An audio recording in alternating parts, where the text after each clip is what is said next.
Hi Clinical Snap family, I hope everyone is doing really well. I hope things are going the way that most benefit you and you are able to live life to the fullest. And obviously I know that's not always the case, right? I get that we all face struggles, we all face difficulties, and we all have people in our lives that one way or another we might consider to be toxic, or maybe we don't always realize that there's a person in our lives that's toxic. It's that whole, like, am I crazy? Is that me? Or is this the circumstance? That's pretty it's pretty hard to carry around all the time. The truth is, there are a lot of toxic people out there. There are a lot of people that bring us down if we let them, and sometimes we don't even know we're letting them. Sometimes we don't even know it's happening. It's not our fault. We're not like actively going, yeah, this is awesome. Something draws us to toxic people, and something draws toxic people to us. Not everybody, sure. Like, maybe you have a supervisor and you need your job, but your supervisor is one of those people that you would consider toxic. Well, that's a hard situation to be in. So, what do you do? I can't really answer that, and that's not truly the point of my video today. What I'm here to do is talk about toxic people and how to kind of recognize that in somebody. Now, I want a disclaimer here. Sorry. I'm not by any stretch of the imagination condoning toxic behavior. I don't think that, you know, it's healthy to stay in a relationship in any capacity if you can get out with someone who has toxic behavior. But I do want to talk about it. I want you to be able to recognize it. And in this video, you'll see and hear me talk about them, and there's a human aspect to them that it's gonna probably sound a little bit like, oh, well, you know, he's forgiving the behavior, which is absolutely untrue. Because they need help just as much as anybody else. The problem is, they're not going to get help anytime soon unless they're kind of pushed into it or they have an epiphany. People who have toxic behaviors, well, they have their own internal demons that they are unwilling to face. Those internal demons manifest as shifting blame. Example, you're around someone and they can't take the blame for anything. I think a lot of us know people like that. It's never their fault. It's always somebody else's fault. It's always your fault. It's your fault that whatever happened. So, like, well, you made me angry, so I reacted this way. Obviously, that's not okay. They are not taking charge of their own emotions, their own feelings. So instead, they're putting it on you. Another behavior, another trait might be manipulation. Someone's guilting you or shaming you into something all the time. I mean, I think we all guilt people somehow. Sometimes we don't even mean to. Sometimes it's playful. Sometimes, you know, we want something or we need to sell something to get what we are, the end goal. But people who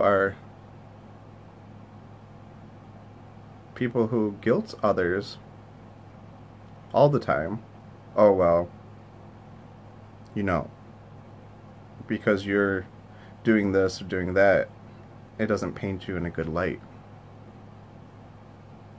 Okay. Well, the truth is, something happened. I couldn't make it to your meeting. I couldn't control, I don't know, if you're here in Michigan, 94 is now shut down. 696 has been shut down. Accidents are left and right. Some people are not adept at being avatars and being traffic benders. For people who don't know what that means, you haven't developed the ability to control traffic. So, you've got manipulation, you've got guilt, you've got shame. You've got people who are really afraid of what's inside of them. So afraid that they've put it away, and in order to deal with whatever feelings that come up, they put it on you. And a really good example is LGBTQIAA. I don't know, I might have missed D. I don't know, I've probably missed some letters, and that's because there's a lot of different letters. But, you've got transgendered people, you've got gay people, you've got lesbians, you've got bisexual people. But people seem to be afraid of people who belong to that community. Like they have some special power to, I don't know, turn them. Well, the only special power that they really have is that people who are afraid are seeing in themselves feelings that manifest within them, and it's terrifying because that's not who they think they are. They've buried that. Look at all the senators, look at all the House members that get caught in these scandals. But they were the biggest advocates against any kind of gay rights. Toxic people are not okay in your life. Toxic people take all of their stress, all of their insecurities, all of their pain, and they bring it up in the environment around you. And then we react to it. We react to it because, well, it's frustrating. It triggers feelings in us. We start to believe that we're crazy, or we believe that it's our fault. And the reality is people who are toxic are hurting really bad, and they refuse to get help. And it's not okay that they refuse to get help, because in turn, they're hurting you and everybody else. They're driving people away. They have a hard time creating relationships, meaningful relationships. They have a hard time maintaining those relationships. If they do create them, they push their feelings onto you, because it makes them feel better, and they don't have to deal with it, because now they have the control. I mean, imagine someone growing up in a household where they didn't have an understanding of what relationships looked like. Maybe mom, dad, whoever, mom's emotionally detached, dad's never home. No real love, no real support. They find community elsewhere. But they find community and family in a place where they feel like they have to prove themselves all the time. So then so suddenly they become really competitive, or they become really worried about who they surround themselves with, and if those people that they're surrounding themselves with can bolster their image and make them look really good to that community that they are so worried about. That community,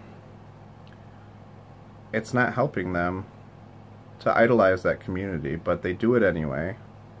And then you're around this person, maybe you don't have a choice. So what happens? You get dragged into their worry, their fears. They surrounded themselves with you and other people because Yeah, okay, well, they found something valuable within you, but that scares them too, because maybe they're going to lose that. Maybe it's a terrifying thought that, oh my gosh, what if I lose these people? So they do what they can to keep you, but then on the other hand, they do everything they can to kind of push you away because they're so afraid to lose you that if they push you away, it feels better that they have control over the situation. You know, you do the opposite so you don't get hurt. Same with relationships. We hold on to relationships even when we're not happy because we're afraid. We have fear. Now, you know, relationships might not be toxic just because we're unhappy, but it doesn't mean we should stay in a relationship because we're not happy. But those are things that we have to come to on our own terms. Not being happy in a relationship is different than having a toxic or abusive relationship. Don't get me wrong. A toxic, abusive relationship is, most people are going to be unhappy. And some people might convince themselves that they are happy, or that it's their fault, when it's not. And there's a lot going on there. A lot of pain and suffering on both sides. And it's just being kind of exerted in a different way. And these are just a few things that, you know, maybe you could think about when you're around people that you feel like maybe I'm uncomfortable, maybe this doesn't feel right, maybe this is stressing me out. I hope that you're able to kind of take a step back and look and see, is this my fault that I'm not comfortable, or is there somebody here that's making the atmosphere uncomfortable and I'm reacting to it? I'm not sure. Maybe you're not comfortable because of something going on inside. Maybe you're not comfortable because someone's doing something to trigger something inside. But it's important that you're safe, healthy, and you know, you don't have extra stress to deal with, because that's not fair that you have to be burdened with someone else's stuff on top of your own stuff. You know, I know personally my own stuff is enough. I'm working on it. But having to kind of like shoulder someone else's pain and suffering all the time because, you know, you can't get away from them, that's not fair. That's not fair to you or anybody else. So I hope this is helpful. I hope that, you know, if you've got questions, I'm happy to talk, no problem. But hopefully this is something that truly helps, because no one deserves to be around someone that triggers that much pain, that pushes that much stress onto you because they can't deal with their own.